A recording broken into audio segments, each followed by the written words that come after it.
Hello, I'm David Sandham and welcome to another issue of Mastering Your Business. This time we're going to address the issue of moving from a commissions mindset to a fees mindset. And I'm very glad to have with us in the studio today Chris Davies. He's co-founder and director of Engage Partnership. Chris, how difficult is it for some advisory practices to make this transition? Well, if you think about it, it's huge in the sense that over the last 50 years or so, the whole industry is being commission-based. And no fault of their own. Now they've had to move, not quite overnight, but nearly overnight, to a fee-based environment. And that creates a lot of issues around the psychology of the change. So in other words, what we're moving to is effectively a solicitor-style organisation where we're collecting fees from the commission style, which was, as I say, over the last 50 years or so. Yes, so you're saying this transition is not just a matter of accountancy or compliance, but it's a whole cultural shift that's happening. It is a whole cultural shift, and it's quite seismic in the elements that are there. But what we're talking about really is having the right people in the right place with the right skill set. And in many circumstances, that could be a completely different skill set to what is needed right now. So the business, the advisories, the intermediaries, and the banks, whoever, need to now look at who they're employing and why they're employing them, and looking at what they need to do to engage the consumers in the right way to obviously maintain their trust. Yes. What are the key skills that are needed in the profession that just aren't there or aren't there in wide distribution now?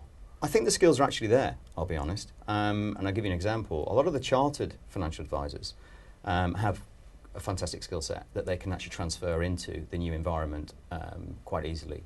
You've also got a lot of people who are in-house, and what I mean by in-house, they're working for the insurance groups, the banks, whatever, who aren't client interfacing yet, but they may be called upon to actually do that job at a later stage because they have that skill set in place. Sounds like you're talking about more expertise, more qualified personnel, university graduates. Yeah, you've got a professionalisation of the industry. So with that, you've got an opportunity for Generation Y and Z who are coming through to take that opportunity. You've also got the fact that the commission structure was such that people were remunerated in different ways. So it might not attract the same individuals to the environment post-2013. Mm-hmm. So advisory practices would be more like solicitors, you're saying? In a way, it just depends on the model that they adopt. But what we mean by that is effectively, if you're looking at fee-based financial planning in its own right, there's many ways you can actually employ fee-based financial planning, but the emphasis will be on a professional structure which, like a solicitor's, would have to attract the fees, which is probably the biggest challenge a solicitor's has got, rather than attract the clients. So in many ways, there's going to be a lot of synergy going on with the financial services world, with solicitors and accountants, and maybe there's an opportunity there for both of them to look at regarding going forward and attracting the right client base to their business. Do you think the future belongs to advisory practices that are linked, whether formally or less formally, to lawyers and accountants, or does that leave any room for the independent advisor? I think it does leave a room for the independent advisor. I think the independent advisor do a very important job, and I think in many ways they need to be around post-2013.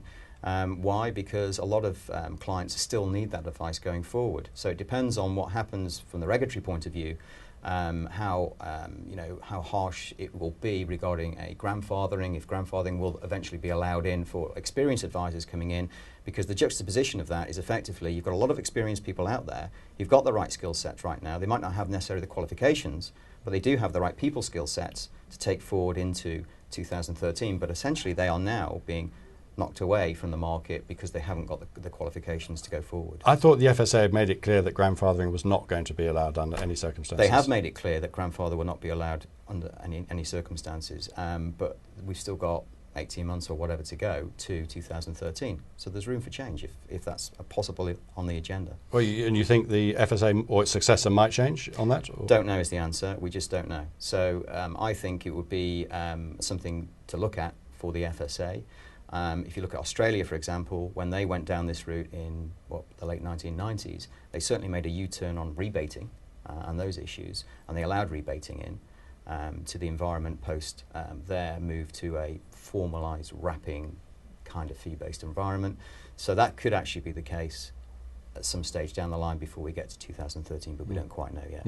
But it's not long until the January 2013 deadline. What should advisors be doing right now to make sure that they're up to speed with this transition? As I say, it's having the right people, right place, right skill set. It's very important to do.